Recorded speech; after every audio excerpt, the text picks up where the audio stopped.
कृष्ण कृष्ण कृष्ण हरे हरे।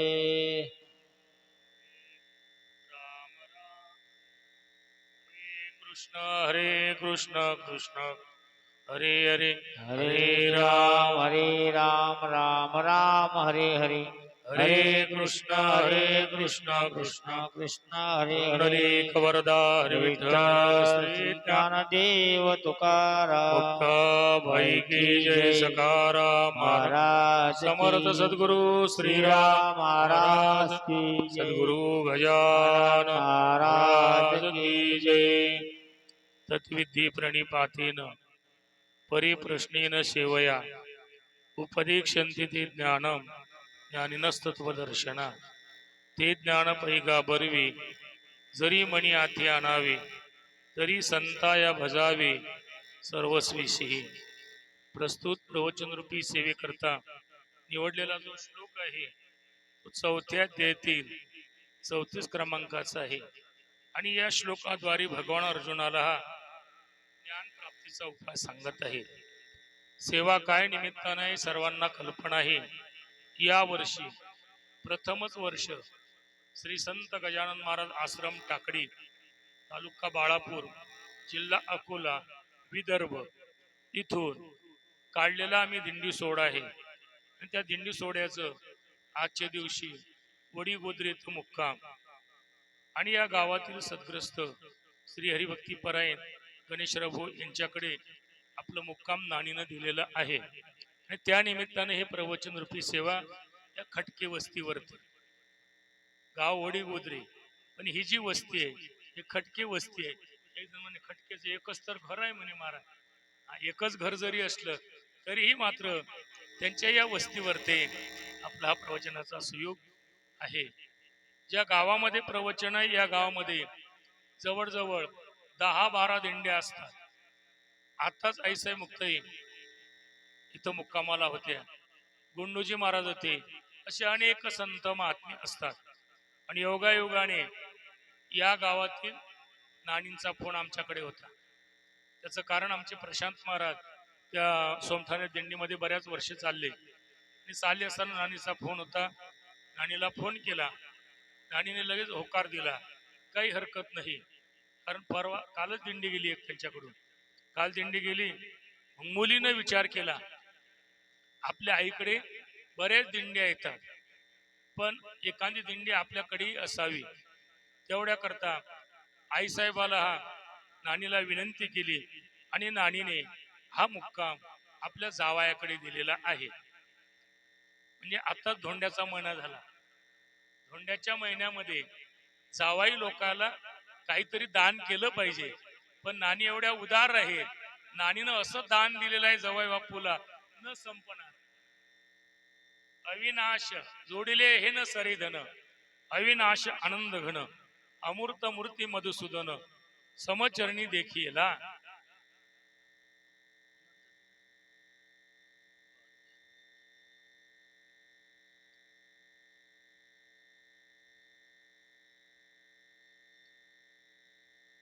श्री ज्ञानदेव गजानन महाराज की जय। म्हणून सांगितलं तुम्हाला अधिक मासामध्ये पुरुषोत्तम मासामध्ये धोंड्याच्या महिन्यामध्ये काहीतरी दान केलं पाहिजे, पण इतर वस्तू दान केल्या त्या संपणाऱ्या आहेत। नानीनं अंगठी दिली असती ती कालांतरानं संपली असती, काही जरी दिलं असतं तरी संपलं असतं, पण असं दान दिलेलं आहे न संपणार धन। आणि हे जे धन आहे ना, हे धन असं आहे, या संतांचे देणे अल्पतरुमुनी धुणे, परिसा परिसा गाद देणे, चिंतामणी ठेंगणा, कामधेनु कल्पतरू चिंतामणी परीस, हे आपल्याला जशी कामना केली तसं फल देतो। संत महात्मे देत असताना अविनाशी ही प्राप्ती करून देत असतात। मला आनंद वाटतो, दोन्ही मायलेकीचा आनंद वाटला, बरं म्हणजे आईचाही आनंद वाटला, मुलीचाही आनंद वाटलेला आहे। आनंद असा वाटलेला आहे की आपल्या आई तर नित्य परमार्थ करतो बघा, म्हणून पुढी कन्या पुत्र होती जे सात्विक म्हणजे पहिला नंबर कन्येचा आहे. कन्या असे मुलगा एकाच कुळाचा उद्धार करतो, पण मुलगी 40 कुळाचा उद्धार करतो, म्हणजे आईचे कुळाचा उद्धार करतो आणि आपल्या पतीच्या म्हणजे सासरचा देखील उद्धार करत असतो. म्हणून मुलीने आईकडे विनंती केली आणि नाणी जोडून ही दिंडी त्यांच्याकडे घेतलेली आहे. आणि आम्ही असे भाग्यवान मंडळी आहोत. आमचं पहिलंच वर्ष आहे, पण वाटते का पहिल्या वर्षी जेव्हा आम्ही ज्याच्या घरी आम्ही जातो ना, ते घरही आम्हाला पहिल्या वर्षाचं वाटत नाही. तुम्हालाही आम्ही नवीन वाटत नाही आणि आम्हालाही तुम्ही नवीन वाटत ना. हे प्रेम आहे वारकऱ्यांच्या विषयी. कारण ज्यांची पादुका रूपाने दिंडी आपल्या घरी आलेली आहे, पालखी आलेली आहे, योगीराज गजानन महाराज शेगाव निवासी गजानन महाराज म्हटलं फार मोठे संत आहे आणि मनवांसिक फल देणारं दैवत म्हणजे योगीराज गजानन महाराज आहेत. तसे गजानन महाराज परतीच्या प्रवासाला आपल्या रोळणी जालना रोळणी पुढे शहापूरला जात असत मुक्कामाला. पण मात्र योगायोगाने का होईना, कारण आपल्या गंगेचा उगम लहान आहे आणि आता उगम लहान आहे, पण पुढे हीच दिंडी आम्ही जास्त करणार नाही. 50-70 लोकांपर्यंत साधारण आपली दिंडी राहणार आहे. आमच्या दिंडीमध्ये महिला मंडळ नाही. एका जणांनी विचारलं, महाराज तुमच्या दिंडीत महिला मंडळ का नाही? म्हटलं ही दिंडी ब्रह्मचर्याची आहे त्यामुळे नाही, ब्रह्मचर्याची आहे त्यामुळे नाही असो. आणि नांदेडकडचा मुक्काम काहींकडे आलेला आहे, ही भाग्याची गोष्ट आहे. आणि वारकऱ्याचा नियम आहे.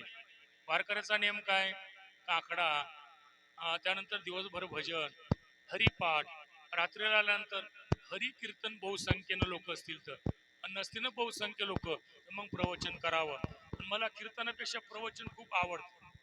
त्याचं कारण आहे, कारण कीर्तनामध्ये गायक वादक ही मंडळी वास्तविक पाहता कीर्तन ही सार्वजनिक भक्ती आहे. बरं, कीर्तन ही सार्वजनिक भक्ती आहे. म्हणून कीर्तन सांग होय अंग ब्रह्मीभूत काया होतशी कीर्तनी भाग्य तरी ऋणी हा देव ऐसा. म्हणजे कीर्तनाचा महिमा ऐसा, कीर्तन महिमा सर्वा माझी वरिष्ठ. पण बहु असले तर मग कीर्तन. आता या वर्षी आपण कमी वारकरी आहे आणि कमी वारकरी असल्यामुळे कीर्तन न करता आपलं हे प्रवचन आहे. आणि त्या प्रवचन रूपी सेवे करता निवडलेला जो श्लोक आहे, आणि प्रवचनात कसं असते, प्रवचनात ऐकत असताना एकाग्र अंतकरण होते, चित्त एकाग्र होते प्रवचनामध्ये. कीर्तनामध्ये तरी मग हलवा विठ्ठल वगैरे काहीतरी केला जातो, अभंग म्हटले जातात, चाल म्हटले जाते. त्यामुळे थोडं श्रोत्यांची ऐकण्याची लिंक थोडी कमी जास्त होऊ शकते. पण प्रवचन अशी साधन आहे ते एकाग्र, आणि वारकरी तरी एवढे एकाग्र ऐकतात कारण जेवणच चांगलं झालेलं असतं. ऐकता ऐकता तसे डोळे लागतात का काय मालूम. एक दिवसभर प्रवास असतो आणि दिवसभर प्रवास झाल्यानंतर आजचं जेवण म्हणजे आमच्या विदर्भातलं जेवण, कढी, लाडू, चपाती, नाहीतर मग कधी कधी असंच असतंय. पण मात्र नानीला हा आणि ताईला परमार्थाची आवड आहे, त्या परमार्थाच्या आवडीला जावाई बुवांनी होकार दिलेला हे महत्वाचं आहे. समजा ताईला लय आवड असती, जावई आपण जर नाकार दिला असतं काय केलं असतं, मग जमलं नसतं. त्याच्याकरता हा, किंवा मग जावई बापूला आवड असती आणि ताईला जर आवड नसती तरी जमलं नसतं. म्हणजे परमार्थ करण्याकरता जसं गाडी चालण्याकरता दोन्ही चाक व्यवस्थित पाहिजेत, तसा परमार्थ करण्याकरता देखील ताईने म्हटल्याबरोबर बापूने होकार दिला, आमच्या गणेशरावने होकार दिल्याबरोबर लगेच मुक्काम घेतलेले. कधी कधी असं असते, पुरुष मंडळीला आवड असते पण महिला मंडळ आवड नसते.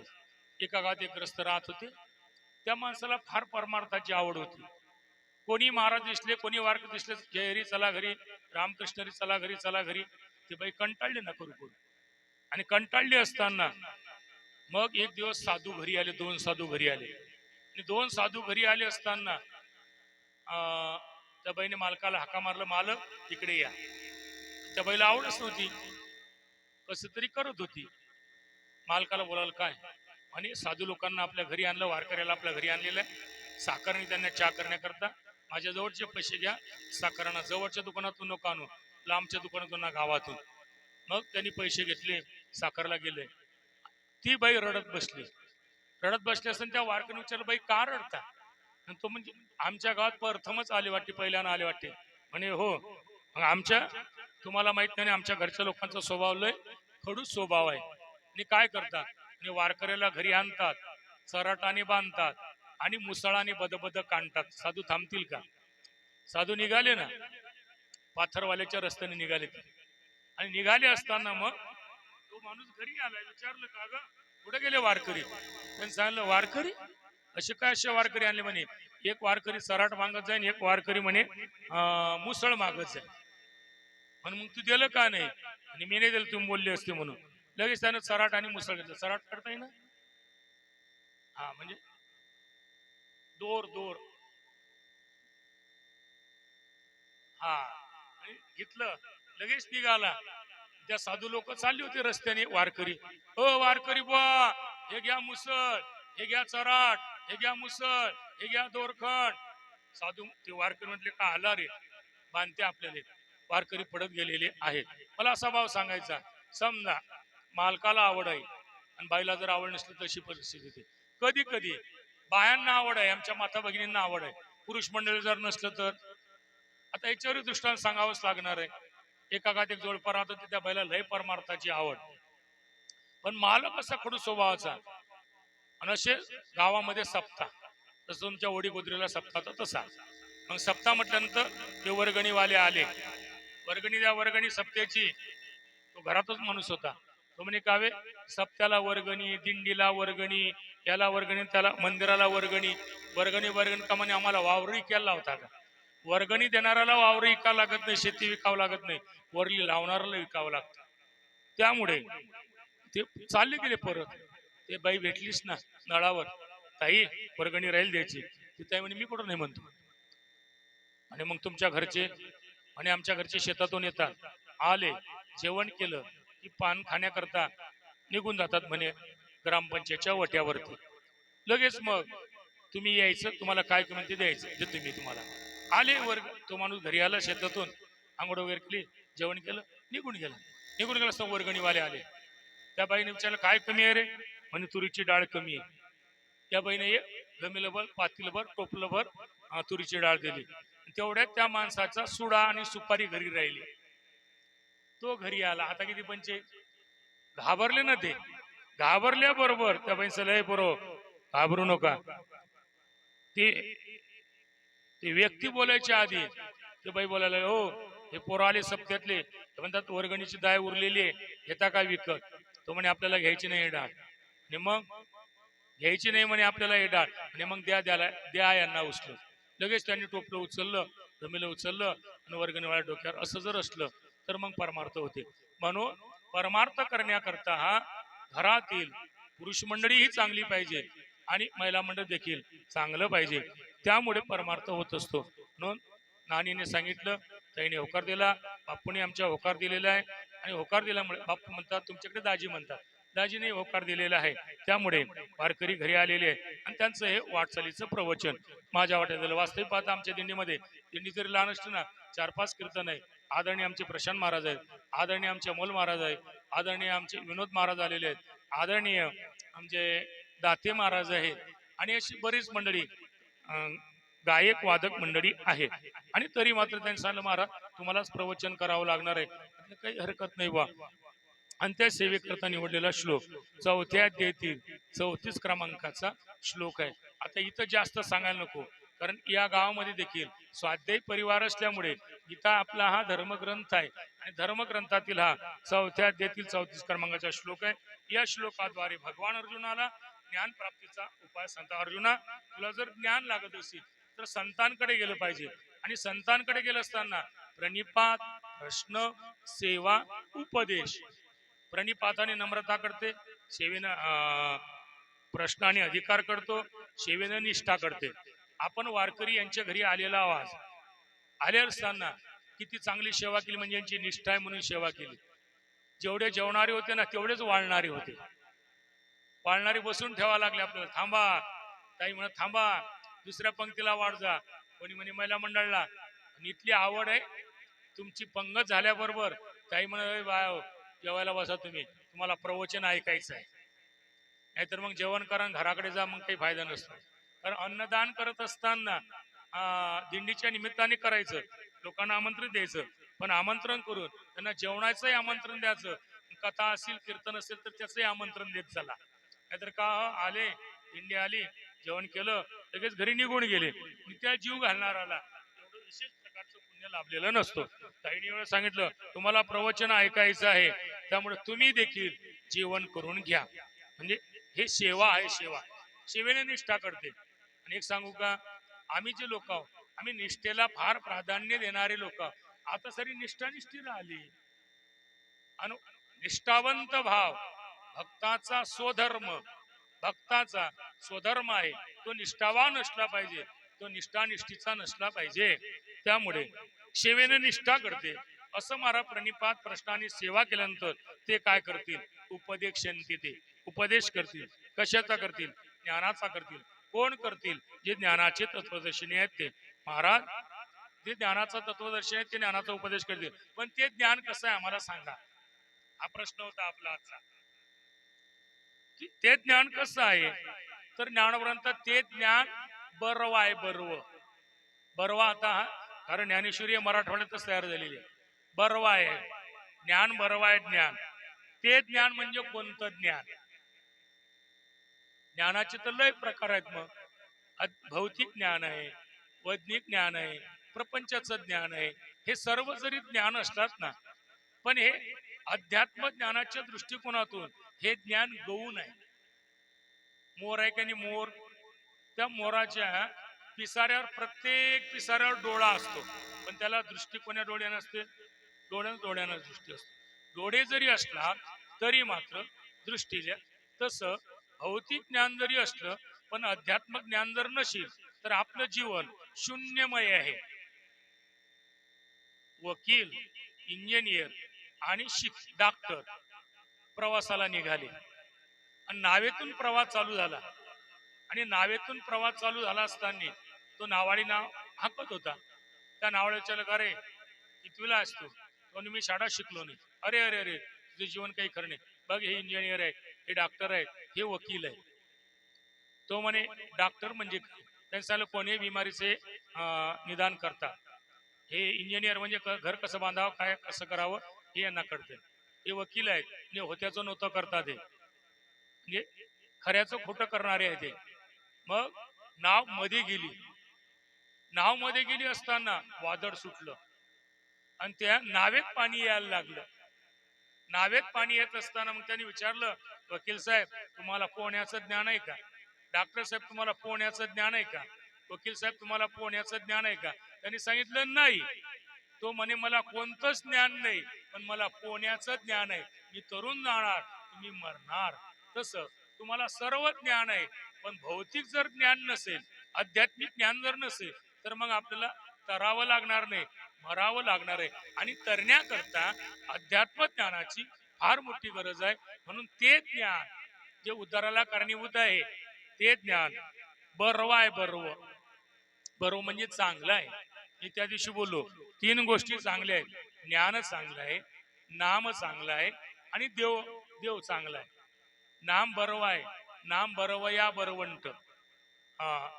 त्यानंतर देव बरवा आहे तो हा विठ्ठल तो हा माधव बरवा. आणि तिसरी गोष्ट ज्ञान बरवा आहे. ते ज्ञान एक जण म्हणून आमच्या घरातली कलर टीव्ही बरवी नाही का. ते कलर टीव्ही बरवी आहे पण कधी शिंगर येतो कधी शिंगर जातो ते काही बरवी नाही. तर ज्ञान बरवा आहे ते ज्ञान बरवे. जर आपल्याला आत्मसात करायचं असेल तर संताया बजावे म्हणजे संतांची सेवा करावी वारकऱ्याची सेवा करावी. मग महाराजांची सेवा कोणाला घडते इथून आपण हा मुद्दा पाहिलेला आहे. पण सर्वस्व सेवा करावी. सर्वस्व म्हणजे काया वाचा मने जीवे सर्वस्वे उदार बापरकमादेवर श्री विठ्ठलाचे कायनं सेवा करणं वाचन सेवा करणं मनाने सेवा करणं. सेवेचे प्रकार आहेत ना.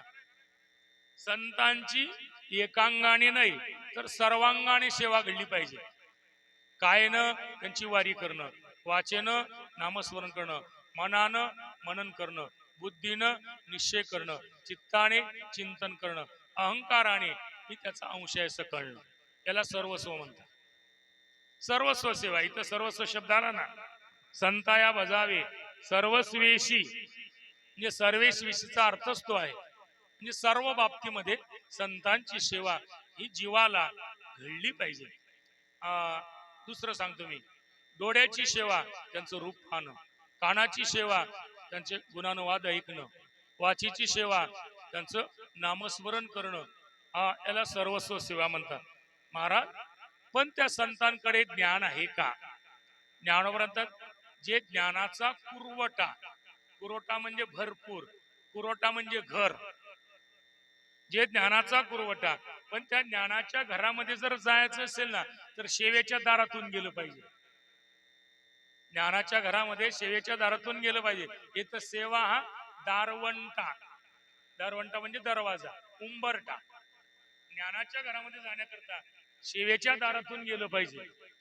आता ऐका, सेवेनं प्राप्त झालेलं ज्ञान ते अहंकार रहित असतो, पण बिगर सेवेनं झालेलं ज्ञान ते अहंकारजन्य असतो. माझी भाषा करते तुम्हाला दुसरा मुद्दा मांडेल. स्वतः कमावलेली इस्टेट माणूस त्याचा सदुपयोग करतो, पण बापदाद्यांनी कमावलेली इस्टेट त्याचा दुरुपयोग करतो. म्हणून सेवेनं कमावलेलं जे ज्ञान असतो, सेवेच्या दारातूनच ज्ञानाच्या घरामध्ये जावं लागते, तरच ते ज्ञान क्रियेजन्य असतो. बिगर सेवेचं ज्ञान क्रियशून्य असतो. हे क्रियेजन्य क्रियशून्य आम्हाला नाही कळलं. लाकडामध्ये अग्नी आहे, लाकडामध्ये अग्नी आहे का नाही, पण तो कार्यशून्य आहे. पण तोच अग्नी चुलीमध्ये आला, आता काय झाला, तो कार्यजन्य झालं. तुम्हाला स्वयंपाक करता येणार आहे, भाजी बनवता येणार आहे, चहा करता येणार आहे, आंघोळीला गरम पाणी करता येणार आहे, कार्यजन्य झालं ते. तसं सेवेचं प्राप्त झालेलं ज्ञान ते कार्यजन्य असतो, बिगर सेवेचं ज्ञान हे कार्यशून्य असतो. म्हणून येत सेवा हा दारवंटा, सेवेच्या दारातूनच जावं लागते. ज्ञानाच्या घरामध्ये काही बी तुम्हाला कोणतंही ज्ञान प्राप्त करून घ्यायचं असेल तर सेवेनंच होतं ना. तुम्ही दररोज चपात्या बनवता, दररोज बनवता, ही सेवा आहे तुमची. दररोज बनवता म्हणून व्यवस्थित येतात, येईल बनवू द्या बरं. यायची चपाती म्हणजे भारताचा नकाशा, कारण सेवा नाही ना त्यांची दररोजची, मग ते बनवण्याची बनवण्याची सेवा नाही ते कोणती गोष्ट असो. आता यांच्याकडे कुत्र पाळलेलं आहे, ते कुत्र्याचे हे लोक दररोज सेवा करतात, ते यांच्या अंगावर भुकत नाही, पण आपल्यावर भुंकल्याशिवाय राहणार नाही का? सेवा नाही ना आपली तेवढी त्याची. म्हणजे साधारण कुत्र्याची जर सेवा केली, घरमालक घरी आल्यानंतर कुत्र जर शेपूट हलत आपल्या समोर येतं, कुत्री म्हणा कुत्र म्हणा, आपल्या पुढे शेपूट हलत होतं सेवा जर केली तर. माझं असं म्हणणं आहे, संतांची जर सेवा केली तर देव का आपल्या आत्मसात होणार नाही? निश्चितपणे होणार आहे. तेवढ्या करता त्यांची सेवा, सेवेच्या दारातूनच ज्ञानाच्या घरामध्ये जावं लागते. एक महात्माजी होते आणि त्यांना सोनं करीची किमया माहित होती. सोनं कसं बनवायचं तर सर्वांना माहित होतं, महाराजांना सोनं करण्याची किमया माहित आहे म्हणून. एक राजा गेला, राजा त्याच्याकडे, त्या राजा सांगितलं, महाराज मला सोनं बनवायचं शिकवा, कसं आहे तर. त्यांनी सांगितलं ते जमणार नाही. आणि त्यांनी काय केलं, मग त्या राजाने त्याला एका खोलीत पॅक केलं त्या साधूला, आणि एकच टाइम जेवण द्यायला लागले, एक टाइम जेवण.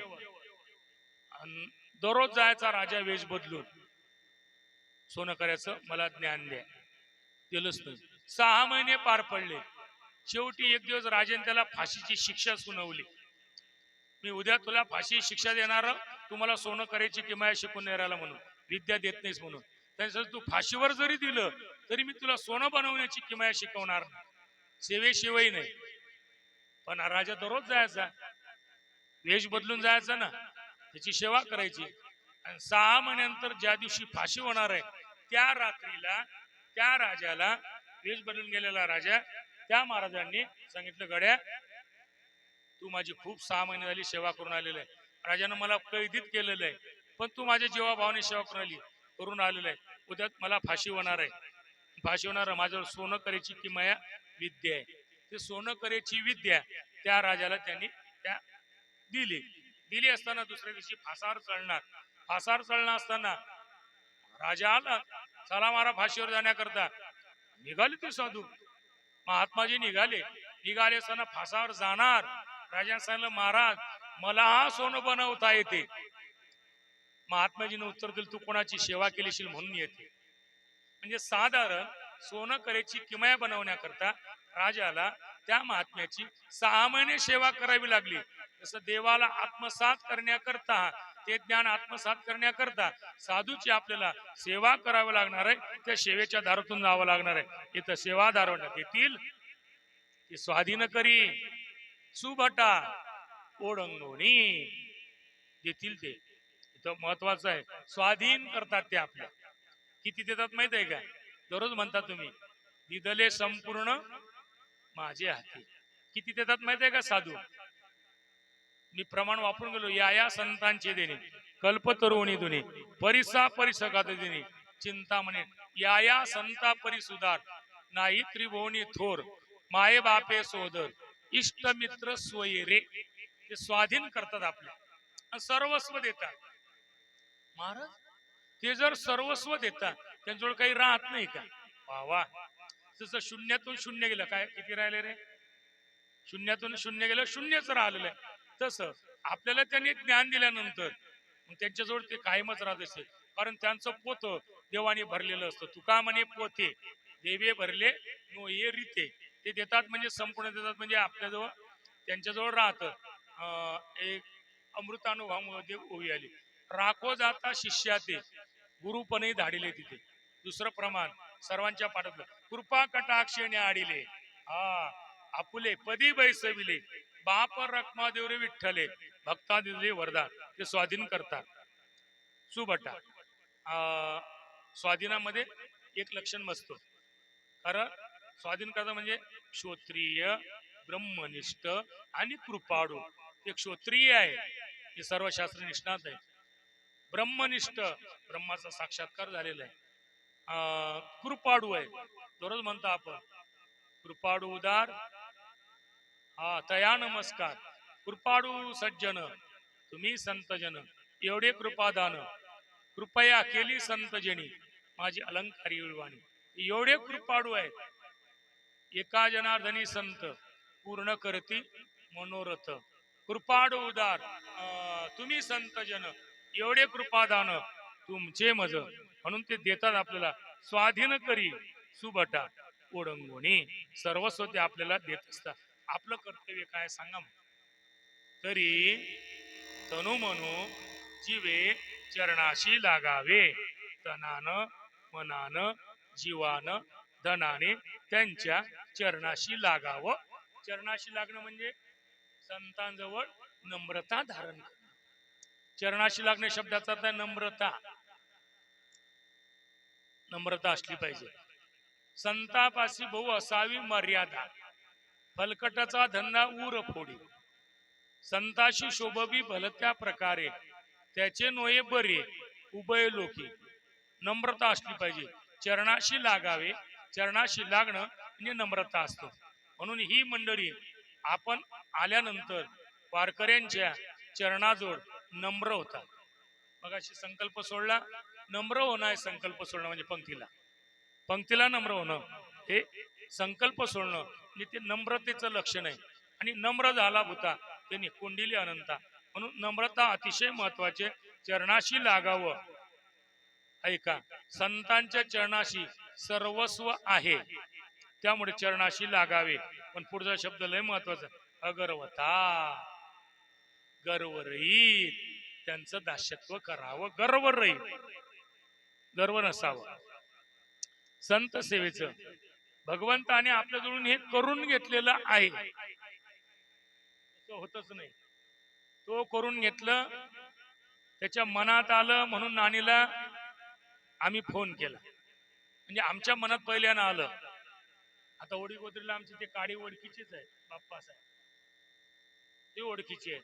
अशी बरेच मंडळी ओळखीचे आहेत. पण नेमका नानीलाच फोन केला गेला. हे कोणी दिली बुद्धी? हे पांडुरंगाने दिली, देवाने दिलं.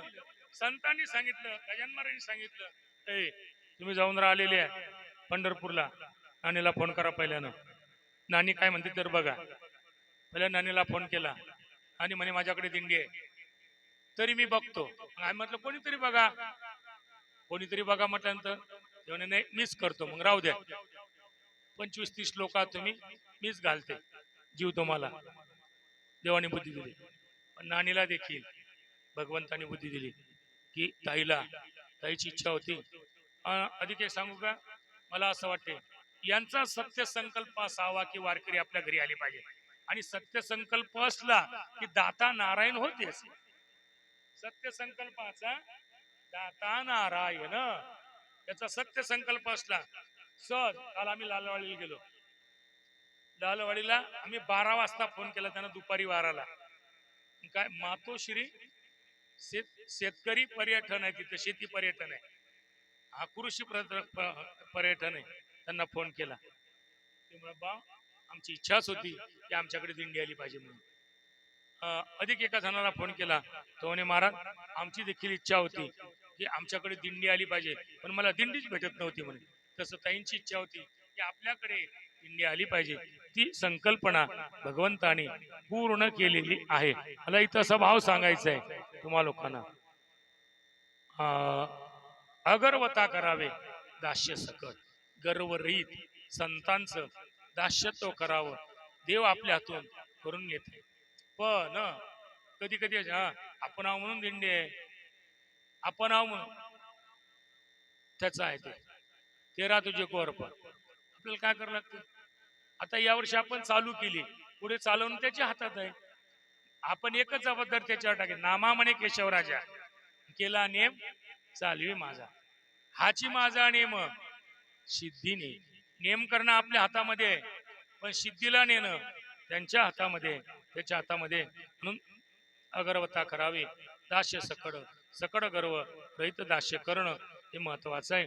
म्हणून ज्या परिवाराकडे आपला मुक्काम आहे, या परिवाराला भगवंताच्या कृपेनं, गजानन महाराजच्या आशीर्वादानं दंड आयुष्य लावो, आई आरोग्य धन समृद्धी सर्व काही प्राप्त हो. श्रवणचे हातून सेवा घडो, अशी अनेकांची सेवा घडो. आणि सर्वांची काय खरं नानी लय भाग्यवान आहे. वस्तुस्थिती आहे बरं, आहे मी स्तुती करणारा महाराज नाही. वस्तुस्थिती सांगायला काय हरकत आहे. दाता तो आहे, दाता तोची जाणा, दाता तोची एक जाणा, नारायण स्मरवी. संत कोणाला म्हणतात माहिती आहे का? नानी सारख्यांना संत म्हणावं. आपण जेवणी जेववी लोका, संतर्पण करी तुका. आपण तर करतोच, पण इतरांचे हातून व्हावं ही तिची भावना आहे. आपल्या हातून तर होतोच, पण मात्र इतरांचे हातून करून घेणं, करण्यापेक्षा करून घेण्याला लय महत्व आहे. आपण तर जेवतो, पण दुसऱ्याला जीव घालण्यामध्ये आनंद असला पाहिजे. तसं नाणीला लय पुण्य आहे बा, खरंच पुण्य आहे. आता ताई घाई करू नको. आईचं पुण्य पाठीशी जर असलं तर मग काय उणीव पडते. आणि तुलाच आहे असं नाही, आमची नानीच आहे ते. त्यामुळे मग आमच्याही पाठीशी नानीचं पुण्य असल्यामुळे हा मुक्काम लागलेला आहे. ज्या परिवाराकडे सर्वांना दंड आयुष्य लाभो, आई आरोग्य धन समृद्धी सर्व काही प्राप्त हो. आणि उत्तराउत्तर या परिवाराकडून अशीच वारकऱ्यांची सेवा आणि करून घेऊ, एवढीच भगवंताच्या चरणी प्रार्थना करतो. झालेली सेवा पूर्ण एवढा ऐसा प्रसंग जेव्हा तेव्हा कृपा असू द्यावी. सकाळी काकडा होणार आहे. काकडा झाल्यानंतर 6:30ला, साधारण 6:30ला दिंडीचं प्रस्थान होणार आहे. उद्याच आपलं जेवण शहा गळलाय आणि संध्याकाळी मुक्काम थोडी गोदरीला आहे. जवळजवळ 22-23 किलोमीटर गेवराईला आहे. त्यामुळे 22-23 किलोमीटर एवढी गोदरीला प्रसिद्ध आहे.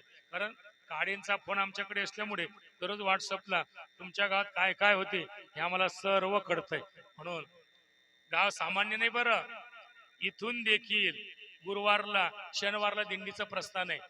राष्ट्रसंत तुकडोजी महाराज स्वच्छतेचे धडे राष्ट्रसंत तुकडोजी महाराज या ठिकाणी आलेले होते.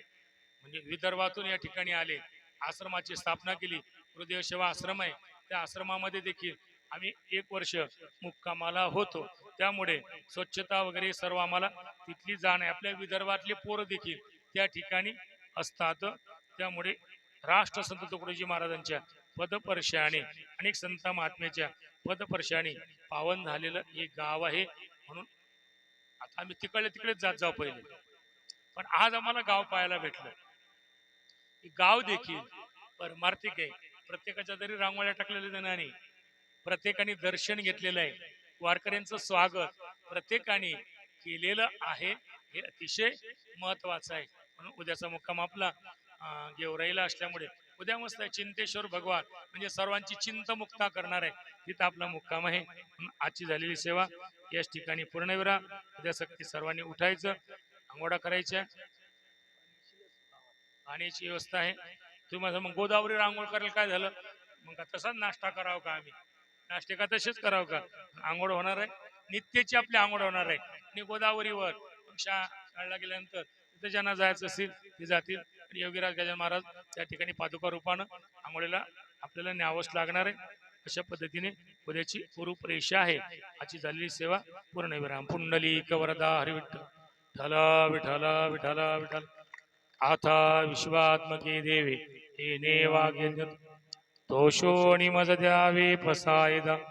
जे खडाची व्यंकटी सांडू तया कर्मे रती वाळो भूता परस्परे जळो मैत्र जीवांचे दुरितांचे तिमिर जाओ विश्व स्वधर्म सूर्य पाओ जो जे वांशिल तो ते लाव प्राणी जात वर्षतस मंगळी ईश्वरनिष्ठांची मांड्याळी अनवरत भूमंडळी भेटो तया बुधा सला कल्पतरुचे आरो चेतना चिंतामणीचे गाव बोलती चरणाव पियुषांचे चंद्रमेचे अलांछन मातंगडे तापहीन ते सर्वाई सदा सज्जन सोयरे होतो किंबहुना सर्व सुखी पूर्ण होणे तेही लोकी भजजवादी गुरुके अखंडित आणि ग्रंथ भजे विशेष लोकी दृष्टादृष्ट विजय येत म्हणे श्री विश्वेश्वराहो हा होईल दान पसाहो येणे वरी ज्ञान देव सुखिया झाला येणे वरी ज्ञान देव सुखिया झाला येणे वरी ज्ञान देव सुखिया झाला कलिक वरदा विठ्ठल श्री ज्ञानदेव तुकाराम पैकी जय. सकाराम महाराज समर्थ की सद्गुरु श्रीराम महाराज सद्गुरु गजानन महाराज की जय. बॅगा घ्या.